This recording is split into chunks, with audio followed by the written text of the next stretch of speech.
Hi, I'm Hugh McKenna from Asgard Athletics. This week we're going to be going over the reverse lunge. This is one of my favorite exercises because it incorporates the two large muscles of your lower body, your glute max and your quads. It also hits the hamstrings and the inner thigh and the glute med and various other tiny little muscles and stabilizers. And it also works on your balance. And my favorite part about it is that you can do it with your body weight, with dumbbells, with kettlebells. You could do it with a bar, it's a little more annoying. You could do it with the hex bar.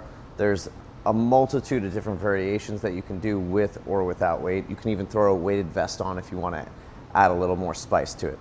Okay, so how you're going to do this is you're going to grab the dumbbells, you're going to hold them at your sides like you're holding a briefcase.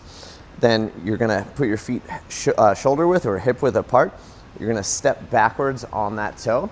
You're going to hinge your hips backwards as you lower your knee down to the ground. I don't like to do a super long lunge. I like to do the length of like one step. So when I step backwards, I step back one step. I hinge my hips backwards. I drop my knees to the ground. I make the weights straddle either side of my front knee. My head goes over my front knee. I drive through my big toe and I stand up by extending my hips forward and extending my knee down to the floor. So back onto the toe, hinge the hips, drop the knee, let the weights come out in front on either side of the foot. My head goes over the foot, keep my belly button pulled in, drop down, extend both my hips and my knees. You can do both sides, so I step back, straddle my leg with the weights, hinge my hips, drop my knees down, then I stand up by driving my foot into the floor, extending my knee and extending my hip. It's one of my favorite exercises because it hits the major muscle groups of the legs. You also can do it with or without weight. You can do it heavy, you can do it light.